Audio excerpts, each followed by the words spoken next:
Student, in this lecture we study the detailed structure of ovary. Previous lecture में हमने female reproductive system किया था, उसमें बताया था कि फीमेल में प्राइमरी सेक्स ऑर्गन क्या है, ओवरी है। ओवरी टू फंक्शन परफॉर्म करती है, एक गैमेट बनाती है दैट इज द ओवा। सेकंड ये क्या करती है, स्टेरॉइड हार्मोन बनाती है, एस्ट्रोजन और progesterone. Now we study the detailed structure of the ovary. This is the diagram of the ovary. The shape of the ovary, as you know, it is a unshaped almond shape. Unshaped almond shape होती है बादाम की तरह, और या इसे हम Oval shape भी बोल देते हैं। लेंथ आपको बताई थी लास्ट लेक्चर में, 2 क्या है आपका 4 सेंटीमीटर है लेंथ। ओवरी अटैच थी किस किस के साथ, एक तो यूट्रस के साथ, एक लेटरल पेल्विक वॉल के साथ, और एक अंदर का फोल्ड जो क्या है सिलोमिक पार्ट में अटैच थी, लोअर एब्डोमेन में होल्ड थी ब्रॉड लिगामेंट। यानी इसके अटैचमेंट में जो रोल प्ले करते हैं वो कौन करते हैं, लिगामेंट्स। ठीक है, और ये लिगामेंट्स कितनी टाइप्स के हैं, 3 टाइप्स के हैं। One is the ovarian ligament, second is the suspensory ligament, third is the broad ligament. You have also studied in the previous lecture, also shown by the diagram in the female reproductive system. अब देखो ovarian filament आपको पता है कि ligament है। Ligament क्या है, connective tissue है। You have studied in the class 11 जो वैसे बोन को बोन से जोड़ता है। Ligament LBB that is the bone to bone, it is a connective tissue। अब इसका काम है अटैचमेंट में हेल्प करना। ओवरियन लिगामेंट है तो वो किससे अटैच कर रहे हैं इसको, यूट्रस से। किससे, यूट्रस से इसकी अटैचमेंट में। सस्पेंसरी लिगामेंट है तो वो किससे कर रहे हैं, लेटरल पेल्विक वॉल से। और थर्ड क्या है, ब्रॉड लिगामेंट। ये लिगामेंट किसका, यूट्रस का है, जो होल्ड करता है किसके साथ इसको, एब्डोमेन के साथ, bye double fold of peritoneum, जिसे हम क्या बोलते हैं, मीजोवेरियम। जैसे मीजोवेरियम क्या कर रहा है, सपोर्ट कर रहा है किसको, इस ओवरी को। और इसी तरह मैंने बताया था टेस्टिस के अंदर भी जो स्ट्रक्चर प्रेजेंट है जिसको सपोर्ट करती है उसे क्या बोलते हैं, मीजोरीजियम। मैंने यहाँ एक बार रिकैप्चुलेट करवा रही हूँ, मीजोरीजियम और मीजोवीरियम। कई बार इस पे भी क्वेश्चन आ जाता है नीट के अंदर कि मीजोवीरियम और मीजोरीजियम में क्या डिफरेंस है। मीजोरीजियम तो किसको सपोर्ट करता है, टेस्टिस को। ओवरियम आपको नाम से ही पता चल रहा है तो ये किसको सपोर्ट करेगा, ओवरी को क्या करता है, सपोर्ट करता है। अब देखो जो टेस्टिज है, सॉरी ओवरी, ओवरी के अंदर क्या है, आपको बाहर एक मेम्ब्रेन है जो इसको सराउंड करती है। ओवरी सराउंडेड होती है outer most layer, this is the outer most layer. इसे हम बोलते हैं विसरल पेरिटोनियम। विसरल पेरिटोनियम इसकी कौन सी है, आउटर लेयर। और ओवरी और टेस्टिस जिस टिश्यू से लाई करते हैं उसे क्या बोलते हैं, जर्मिनल एपिथेलियम। और germinal epithelium squamous cuboidal tissue का बना होता है। ठीक है, स्क्वैमस टिश्यू है जो, उसी की cuboidal cell, tube like cell इसको बनाने में क्या करती है, रोल प्ले। और इसके नीचे जो लेयर है इसे क्या बोलते हैं, ट्यूनिका एल्ब्यूजिनिया, जो किसकी बनी होती है, कनेक्टिव टिश्यू की। हमने टेस्टिस के डायग्राम में भी बताया था कि जो ट्यूनिका एल्ब्यूजिनिया है वहां भी प्रेजेंट है किसके अंदर, टेस्टिस में और ओवरी में। इसका काम है क्या करना, ओवरी और टेस्टिस को कैसी अपीयरेंस देना, gives white appearance.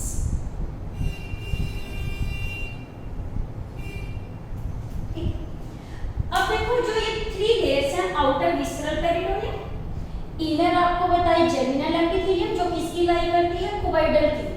Cuboidal epithelium है जो इसको बनाने में रोल प्ले करता है। सबसे अंदर की लेयर होती है जो कौन सी बताई आपको, ट्यूनिका एल्ब्यूजिनिया। और ट्यूनिका एल्ब्यूजिनिया कैसी है, कनेक्टिव टिश्यू की बनी होती है। और ये कैसी है, फाइब्रस, फाइब्रस कनेक्टिव टिश्यू की बनी हुई है। अब इसके अंदर का पार्ट, ट्यूनिका एल्ब्यूजिनिया के जो इनर पार्ट है, this all part it is called stroma. Below this,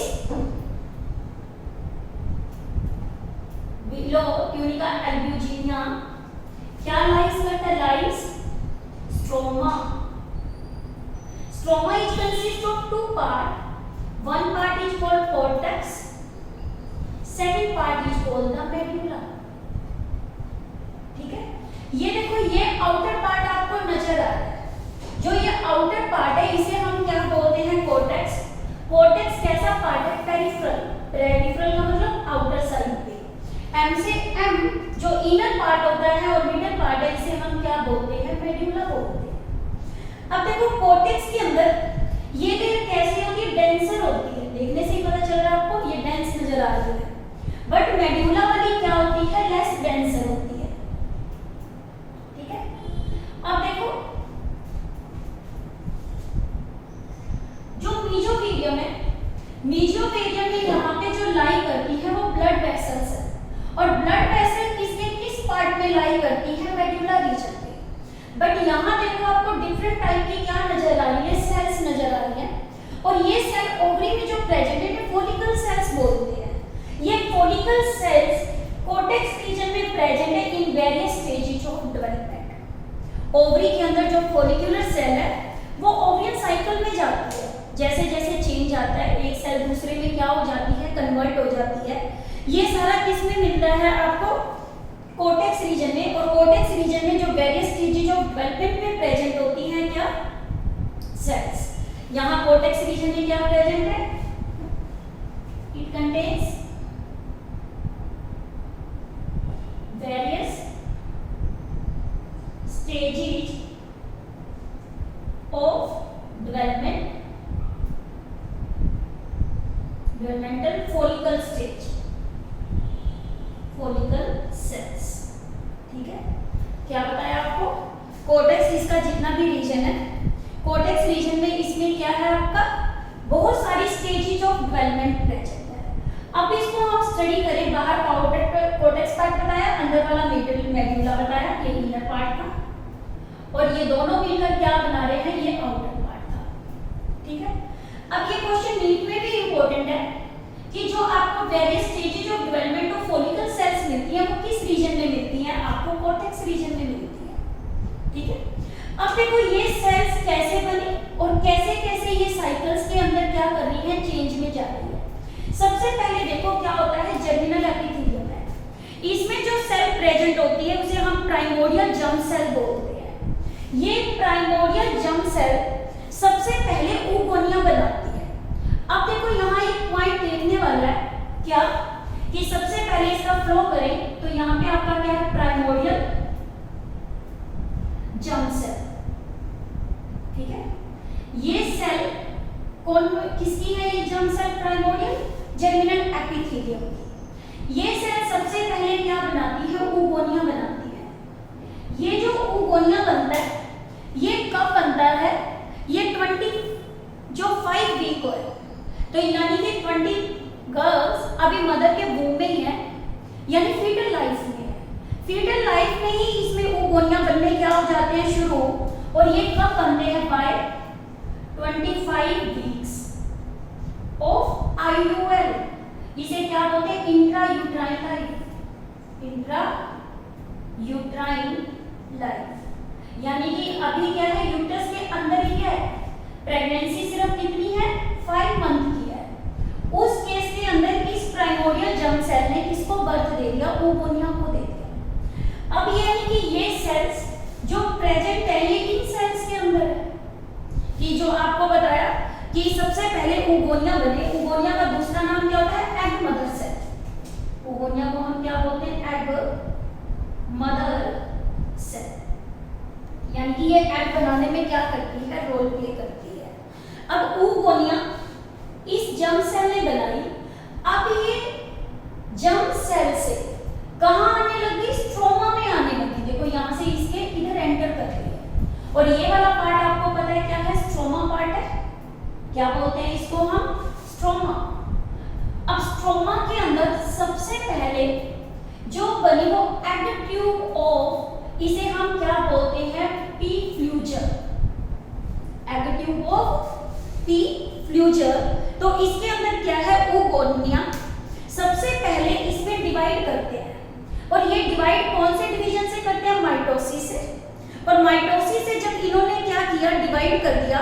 तो इन्होंने अपने आप को स्ट्रोमा में डाला।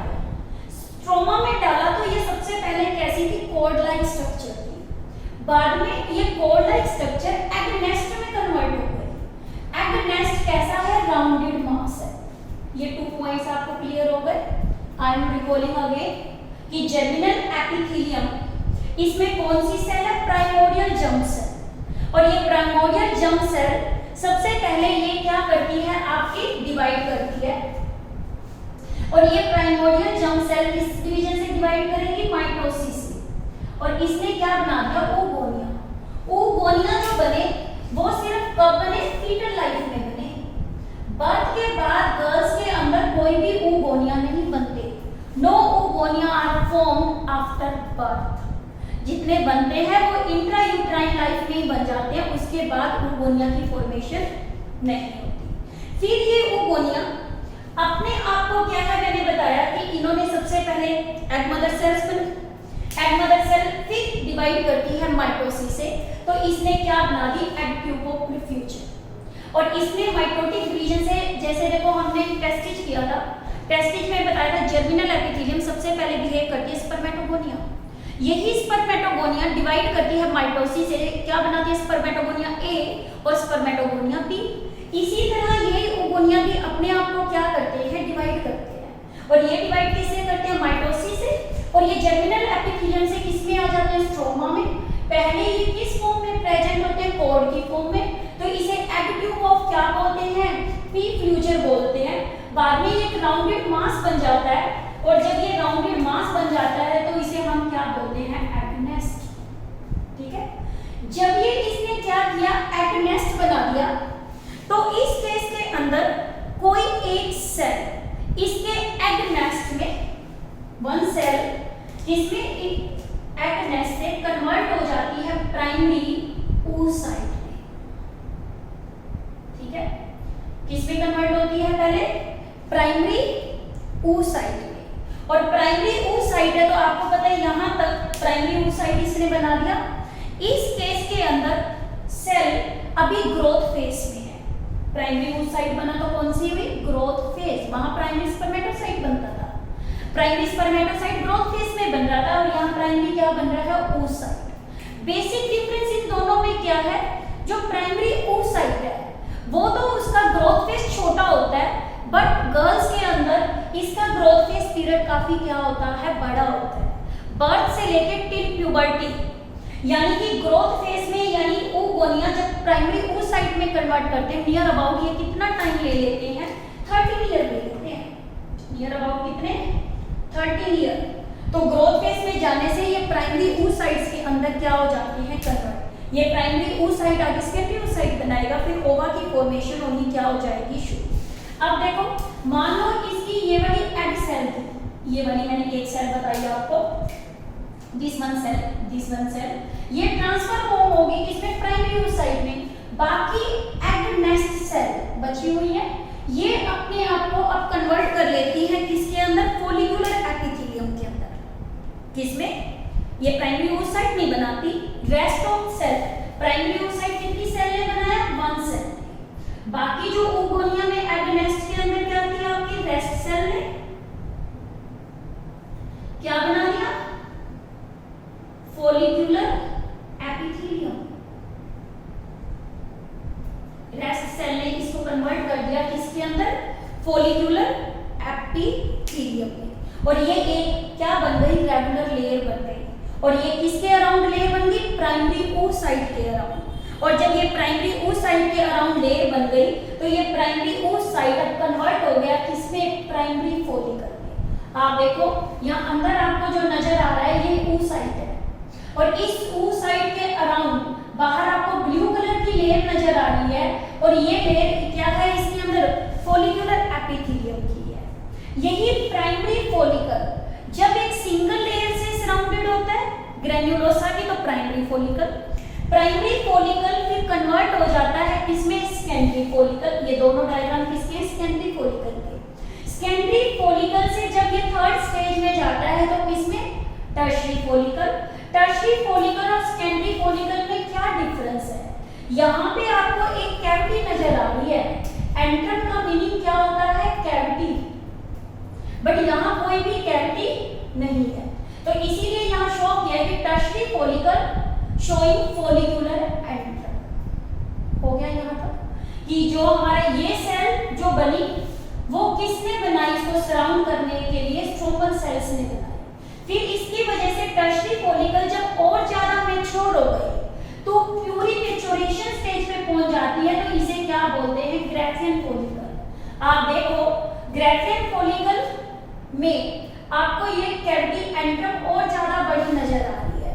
और यहाँ पे जो ये सेकेंडरी फॉलिकल की जब भी फॉर्मेशन होती है तो सेकेंडरी फॉलिकल देखो पहले प्राइमरी oocyte बना, प्राइमरी से क्या बना, प्राइमरी फॉलिकल बना, और प्राइमरी फॉलिकल जो बना वो क्या हो गया आपका, किससे सराउंड हुआ, आपका प्राइमरी फॉलिकल, फिर सेकेंडरी फॉलिकल में कन्वर्ट हुआ।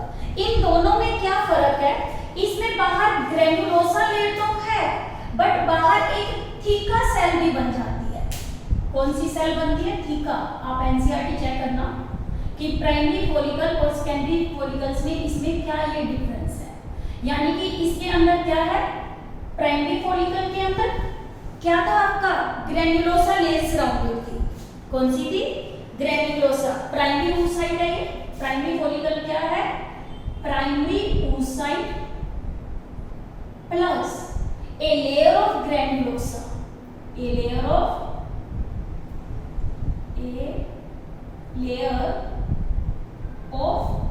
ग्रेन्युलोसा।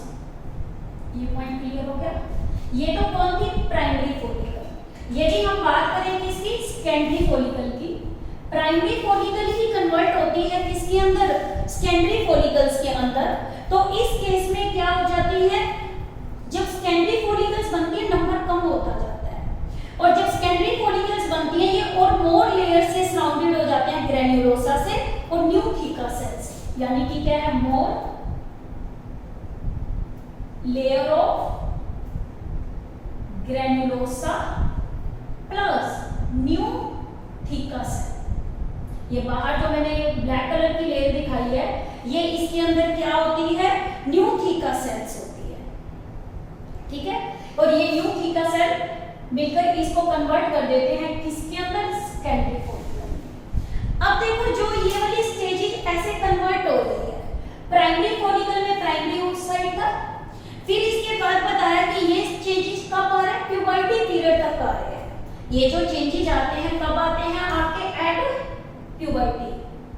और प्यूबर्टी में मैंने बताया कि कितनी एज लेता है, 13 ईयर, बर्थ से लेके टिल प्यूबर्टी पीरियड तक। और ये जो आपकी क्या है, सेकेंडरी फॉलिकल्स जब बनती हैं, प्राइमरी फॉलिकल्स जब आपकी बनी तो वो सेकेंडरी में कन्वर्ट हुई। जब गर्ल्स क्या होती है, बिल्कुल उसका बर्थ होता है, बर्थ के टाइम प्राइमरी oocytes जो होते हैं वो कहाँ बन गए, फीटल लाइफ में बन गए।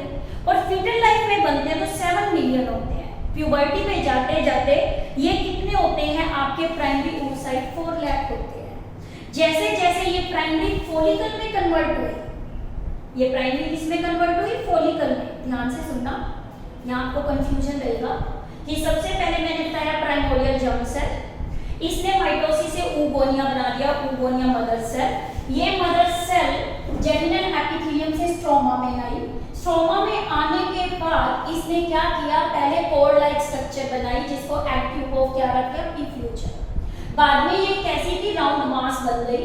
और एग नेस्ट, तो इसमें हमने क्या रखा, इसका नाम एग नेस्ट। इस एग नेस्ट में जैसे एक सेल मैंने अलग बता दी जो लार्जर है, ये कन्वर्ट हो गई किसके अंदर, प्राइमरी oocyte में। बाकी सारी सेल्स थी वो फॉलिकुलर एपिथेलियम के अंदर आपकी क्या हो गई, कन्वर्ट हो गई। और उसने उसको सराउंड करना क्या कर दिया शुरू। और उस केस के अंदर जो प्राइमरी oocyte है ये कन्वर्ट हो जाता है किसके अंदर, प्राइमरी फॉलिकल में। प्राइमरी oocyte किसमें कन्वर्ट हो गया, प्राइमरी फॉलिकल। प्राइमरी फॉलिकल फिर किसमें कन्वर्ट हो जाता है, सेकेंडरी फॉलिकल। क्या फर्क है प्राइमरी और सेकेंडरी में, आपको बता दिया। इसमें तो सिंगल लेयर ग्रेन्युलोसा की होती है, इसमें many layer of granulosa cell होती है। साथ में इसमें न्यू थीका सेल होती है, इसमें कोई न्यू थीका सेल नहीं होती। जब इसने क्या किया, इसके अंदर क्या बताया, ग्रेन्युलोसा की लेयर्स कौन बताई, इसमें तो क्या था, प्राइमरी oocyte प्लस कौन सी थी, लेयर ऑफ ग्रेन्युलोसा सेल। यहाँ पे क्या था, प्राइमरी oocyte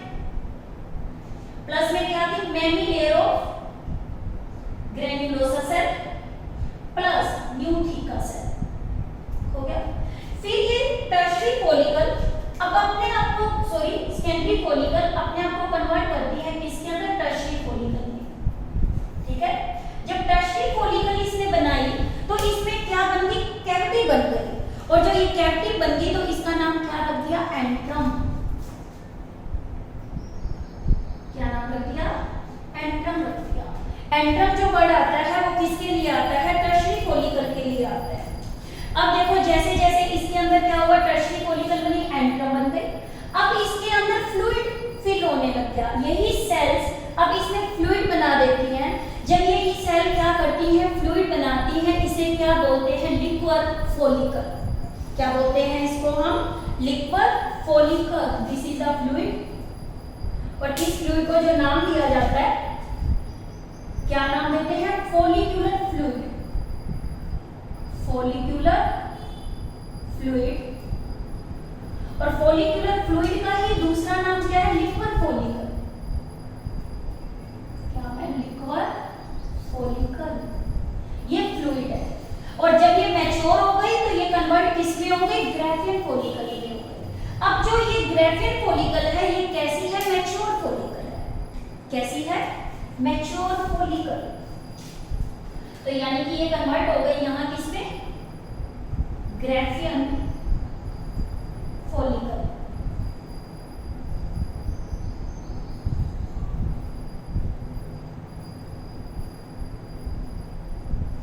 ग्राफियन फॉलिकल। अब ये कौन सी होगी, मैच्योर। जब ये मैच्योर है, ये सारा जो चेंजेज आ रहा है, क्या oogonia से कन्वर्ट होना ग्राफियन फॉलिकल, तो ये अंडर द हार्मोन होता है। यहां तक का चेंज क्या होता है, अंडर हार्मोनल चेंज। और ये वाला जो हार्मोनल चेंज है यहाँ पे कौन सा है, एफएसएच।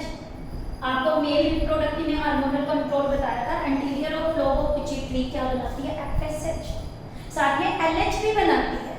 और जैसे ही ग्राफियन फॉलिकल मैच्योर हो जाती है तो ये क्या करती है, ओवर रिलीज करती है। क्या रिलीज करती है, ओवर रिलीज, ओव्यूलेशन करती है। ओव्यूलेशन क्या होता है, ओवा फॉर्मेशन, ओवर रिलीज। ठीक है, जब ये ओवर रिलीज होता है तो यहाँ हार्मोन चेंज हो जाता है, और यहाँ हार्मोन जो काम करता है वो कौन करता है, एलएच। यहाँ ओव्यूलेशन है, ओव्यूलेशन में जो काम कर रहा है वो कौन सा कर रहा है, एलएच हार्मोन कर रहा है। यहाँ तक की चेंजेस जो आ रहे हैं ये किसकी वजह से चेंज आ रहा है, एफएसएच की वजह से आ रहा है। और यहाँ आने के बाद जो ये ग्राफियन फॉलिकल है वो रप्चर हो गई। रप्चर हो गई तो इसने ओवम को रिलीज किया, और ओवम ने यहाँ पे रिलीज हुआ तो ये प्राइमरी oocyte यानी कि सेकेंडरी oocyte के अंदर क्या हो गया, कन्वर्ट हो गया। ठीक है, यानी कि पहला केस देखो आप, जब प्राइमरी oocyte स्टेज है, यहाँ पे फर्स्ट मेयोटिक डिवीजन अरेस्ट हो जाता है, और इसमें सेल ज्यादातर कौन से स्टेज तक रहती है, प्रोफेज में। यानी प्राइमरी oocyte में सेल कौन सी स्टेज पे रहती है, प्रोफेज। आपको पता है मियोसिस में दो डिवीजन होते हैं, मियोसिस 1 और मियोसिस 2, और ये डिवीजन यहाँ पे चल रहा है तो ये कौन सा चल रहा है, आपका प्रोफेज स्टेज है। और ये प्रोफेज स्टेज में प्राइमरी oocyte स्टेज रहती है, कब तक रहती है, एट प्यूबर्टी स्टेज। बोलो यहाँ तक समझ आई। फिर इसके बाद क्या हुआ, जब ये मैच्योर ग्राफियन फॉलिकल बन गई, अब ये mature Graafian follicle after puberty ये अपना कंप्लीट करती है कौन सा, meiotic division, first meiotic division. और फर्स्ट मेयोटिक डिवीजन यहाँ पे ये क्या करेगी, कंप्लीट। ठीक है, फर्स्ट मेयोटिक डिवीजन। ये फर्स्ट मेयोटिक डिवीजन कहाँ कंप्लीट हुआ आपका, ये ग्राफियन फॉलिकल की स्टेज के ऊपर क्या हो गया आपका, जब मैच्योर हो गई तो इसने अपने डिवीजन को क्या कर लिया, कंप्लीट कर लिया। कंप्लीट किया तो इसने एक तो क्या बना दिया, ओवम बना दिया, जब इसने अपना सेकंड ग्राफियन फॉलिकल ओव्यूलेशन बना दिया, तो इसमें जब इसने कंप्लीट किया फर्स्ट मेयोटिक डिवीजन, पहले तो ये बनाती है सेकेंडरी oocyte और एक बनाती है पोलस बॉडी। और जो ओवा यहाँ पे रिलीज होता है वो किस स्टेज पे होता है, सेकेंडरी oocyte पे। यानी सेकेंडरी oocyte फर्दर अपनी डेवलपमेंट को कंप्लीट नहीं करती। कब तक नहीं करती, जब तक आगे एक स्पर्म इसको अप्रोच नहीं करता। जब मैंने स्पर्म का डायग्राम बताया था तब वहाँ बताया था कि ओवा के पास कोई भी सेंट्रियोल नहीं होता। मैच्योर फॉलिकल के बाद इसने अपना फर्स्ट कंप्लीशन डिवीजन किया तो सेकेंडरी oocyte बना दिया। अब ये सेकेंडरी oocyte कौन से स्टेज पे अरेस्टेड है? मेटाफेज पे। कौन सी स्टेज पे? मेटाफेज पे रुक जाता है यहाँ पे। फिर यहाँ जब मेटाफेज पे ये रुकता है तो ये नहीं कि सेकेंडरी oocyte पे अब रिलीज हो गया, तभी तो यहाँ ओवम को हमने किस स्टेज पे लिखा है? सेकेंडरी oocyte पे। यानी कि क्या ग्राफियल फॉलिकल पहले फर्स्ट मेयोटिक डिवीजन को कंप्लीट करेगी, फिर वो क्या करेगी? सेकेंडरी oocyte बनाएगी और सेकेंडरी oocyte जब प्रोफेज से किस में आ गए? यहाँ पे प्रोफेज चल रही थी प्यूबर्टी तक, प्यूबर्टी के बाद मेटा आ गई और मेटा स्टेज आ गई तो सेकेंडरी oocyte क्या हो गया? रिलीज हो गया।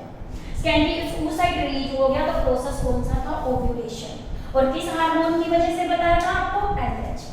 अब देखो जो यही वाली ग्राफियन फॉलिकल है, यही ग्राफियन फॉलिकल इसने अपने आप को एक दूसरी स्ट्रक्चर में कन्वर्ट कर लिया। जो ये दूसरी स्ट्रक्चर बनती है उसे हम क्या बोलते हैं? Corpus luteum. क्या बोलते हैं? Corpus luteum. और ये कॉर्पस ल्यूटियम पहले तो सिर्फ बननी स्टार्ट हुई है, क्या बताया आपको? इसने क्या बनाया? Corpus luteum. और कॉर्पस ल्यूटियम कैसे बनी? जैसे ही ओवा रिलीज हो गया, इसकी जो फॉलिक्यूलर सेल्स थी, ये फॉलिक्यूलर सेल्स इस कोलैप्स किसमें रह गई? ग्राफियन फॉलिकल में। और इसमें फॉलिकल सेल्स के अंदर ब्लड क्लॉट होने लग गया। रेड पार्ट जो नजर आ रहा है ये क्या है? Blood clot. सेकेंड इसमें धागे लाइक स्ट्रक्चर है फाइब्रिन, क्योंकि फाइब्रिन आपको पता है ब्लड क्लॉटिंग से बनता है, फिब्रिनोजन जिसमें फिब्रिन में कन्वर्ट हो जाता है।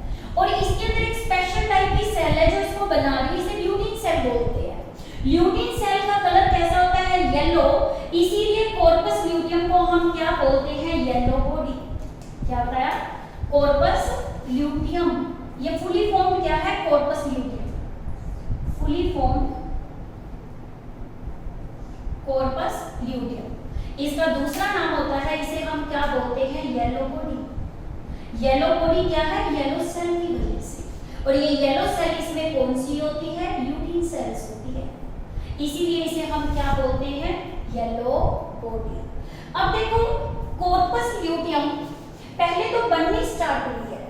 ये जो चेंजेस आ रहे हैं ओवरी में, ये मेंस्ट्रुएशन के टाइम आते हैं। फीमेल में जब मेंस्ट्रुएशन होता है तो उसमें ओवा की फॉर्मेशन होती है, अल्टरनेटली दोनों ओवरी काम करती है। अब ये ओवा यदि फर्टिलाइज हो जाए किसके साथ? स्पर्म के साथ, तो ये कॉर्पस ल्यूटियम बनी रहेगी। क्यों? जो कॉर्पस ल्यूटियम के फंक्शंस है, तो ये एक तो कौन सा? थोड़ा सा तो ये एस्ट्रोजन बनाती है, ज्यादा ये प्रोजेस्टेरोन बनाती है, और थर्ड ये जो बनाती है वो कौन सा बनाती है? रिलैक्सिन। तीन काम करती है कॉर्पस ल्यूटियम। क्या क्या बताया आपको? एक तो ये जो हार्मोन बनाती है कौन? Corpus luteum. तो इस हार्मोन को हम क्या बोलते हैं? थोड़ा सा एस्ट्राडायोल, जिसे एस्ट्रोजन बोलते हैं, एस्ट्राडायोल। सेकंड ये बनाती है कौन सा? प्रोजेस्टेरोन। थर्ड ये बनाती है कौन सा? रिलैक्सिन। ये तीन हार्मोन जो बनाने के काम है किसके हैं? कॉर्पस ल्यूटियम के हैं। देखो जो सबसे पहले हार्मोन ये बना रही है वो कौन सा है? एस्ट्राडायोल। एस्ट्राडायोल जो ये ल्यूटिन सेल बनाती है, कौन सी सेल बना रही है? Lutein cell. और ये शुरू में जब इसकी अमाउंट प्रेजेंट होती है स्मॉल अमाउंट में, किसमें? स्मॉल अमाउंट में। सेकंड जो प्रोजेस्टेरोन हार्मोन बनता है ये कब बनता है? ड्यूरिंग प्रेगनेंसी पीरियड बनता है। कब बनता है? During pregnancy. क्यों ड्यूरिंग प्रेगनेंसी बन रहा है? तो यानी कि इस हार्मोन का काम है प्रोजेस्टेरोन, पी से टी, प्रेगनेंसी हार्मोन। ये यूट्रस की लेयर को बिल्डअप कर देती है और थिक बना देती है ताकि उसमें इम्प्लांटेशन हो जाए और एम्ब्रियो को नरिशमेंट मिलनी क्या हो जाए? शुरू हो जाए। सबसे ज्यादा अमाउंट में जो बनता है वो कौन सा बनता है? ये लार्ज अमाउंट में होता है। जैसे ही एंड हो जाता है, एंड ऑफ प्रेगनेंसी, तो इस केस में कॉर्पस ल्यूटियम जो हार्मोन बनाती है वो कौन सा बनाती है? Relaxin hormone. ये रिलैक्सिन हार्मोन जो प्यूबिक सिम्फाइसिस है, hip region, deliver of baby birth, delivery के बाद उसे रिलैक्स करने में क्या करता है? Role play. This question is very very important from NEET point of view. Corpus luteum क्या क्या काम करती है? कॉर्पस ल्यूटियम क्या करती है? एक तो एस्ट्राडायोल शुरू में बनाती है, थोड़ा सा प्रोजेस्टेरोन प्रेगनेंसी में बनाती है, और एंड में ये कौन सा हार्मोन बनाती है? रिलैक्सिंग हार्मोन बनाती है। ठीक है, अब मान लो ये ओवा फर्टिलाइज हो गया तो यहीं पे ये कॉर्पस ल्यूटियम बनी रहेगी और फीमेल के अंदर मेंस्ट्रुएशन साइकिल क्या हो जाता है, स्टॉप हो जाता है 9 मंथ यानी 280 डेज के लिए। तो इस केस में ये यूट्रस को ठीक करता रहेगा और एम्ब्रियो वहां अटैच रहेगा और उसको नरिशमेंट मिलती रहेगी। मान लो ये ओवा फर्टिलाइज नहीं हुआ तो इस केस में ये कॉर्पस अब अपने आप को डीजेनरेटेड फॉर्म में ले जाती है। तो जो डीजेनरेटेड कॉर्पस ल्यूटियम है इसे क्या बोलते हैं, कॉर्पस एल्बिकम। कॉर्पस एल्बिकम का क्या नाम होता है, व्हाइट बॉडी। क्या है, व्हाइट बॉडी। और कॉर्पस एल्बिकम क्या है, डीजेनरेटेड कॉर्पस ल्यूटियम। डीजेनरेटेड ये क्या है, corpus luteum, Cl4 corpus luteum. This is regarding about the structure of the ovary. This is a sectional view of an ovary. This question is very very important, NEET में भी important है और इसके marks क्या है, 3 marks के diagram के भी क्या है, वेटेज है। I am repeating in brief once again. Ovary consists of 3 membranes. One is the visceral peritoneum, germinal tunica albuginea. Inner part is the stroma. Stroma contain cortex of medulla. Cortex contain various follicle cell in various stages of development. And medulla contain blood vessels. अब देखो जब birth के time girls के अंदर सबसे ज्यादा क्या होते हैं, oogonia होते हैं। जैसे जैसे गर्ल प्यूबर्टी में जाती है सिर्फ 60,000 से लेके 80,000 oogonia रह जाते हैं। कौन सी स्टेज पे जाने के बाद, प्यूबर्टी पे जाने के बाद। और उसके बाद जब ये प्यूबर्टी पे इतने oogonia रह गए वो मैच्योरेशन में जाएंगे। फिर इसके अंदर क्या करेंगे, फॉर्मेशन करेंगे, किसकी, ओवा की फॉर्मेशन करेंगे। जैसे इसने oogonia प्यूबर्टी पे जाने के बाद कितने रह गए, 60 से 80, यानी बाकी सारे फॉलिकल्स क्या हो गए, डीजनरेट हो गए। बहुत सारे क्या हो गए, डीजनरेट, क्योंकि बर्थ के टाइम कौन रहते हैं, प्यूबर्टी पे पहुंचते पहुंचते 60 से कितने रह गए, 80,000 रह गए। बाकी फॉलिकल्स जब डेड होने लग गई तो एक जो डीजनरेटेड फॉलिकल्स है इसे हम बोलते हैं अट्रैक्टिव फॉलिकल्स। यहाँ एक नया वर्ड इंट्रोड्यूस कर दिया कि प्यूबर्टी में total number of follicles her normal ovary में कितने हैं, 60 से 80,000। जो मैनी ओवियन फॉलिकल्स है जो प्राइमरी बूस्ट साइड स्टेज पे वो डीजनरेट हो जाती हैं। डीजनरेटेड फॉलिकल्स को हम क्या बोलते हैं, फॉलिकल अट्रैक्टिव फॉलिकल्स। और इस प्रोसेस को एक नाम दिया जाता है, इस प्रोसेस को हम क्या नाम देते हैं, फॉलिकुलर एट्रीशिया। क्या नाम देते हैं, फॉलिकुलर एट्रीशिया। ठीक है, अट्रैक्टिव फॉलिकल्स तो क्या होती है, डीजनरेटेड फॉलिकल। जो प्रोसेस है इसे क्या बोलते हैं, एट्रीशिया, ये प्रोसेस है। और जिसे हम क्या बोलते हैं, फॉलिकुलर एट्रीशिया। और जब मैच्योर हो गई, मैच्योर होने ये सारी आपको कहाँ मिलती है, मेडुला रीजन में मिलती है। और जब मैच्योर होकर ग्रेफिन फॉलिकल बनी, इसने ओवर रिलीज किया कौन से हार्मोन, LH। बाकी सारा चेंजेस किसकी वजह से आया था, FSH। इसने किस में कन्वर्ट किया, कॉर्पस ल्यूटियम में। और कॉर्पस ल्यूटियम किस में कन्वर्ट हुई थी आपकी, कॉर्पस एल्बिकम में। कब, जब ये ओवा फर्टिलाइज नहीं हुआ। ये हमारी क्या है, डायग्राम है किसका, आपका ओवरी का। And also this diagram involves the change which occur during the process of the oogenesis।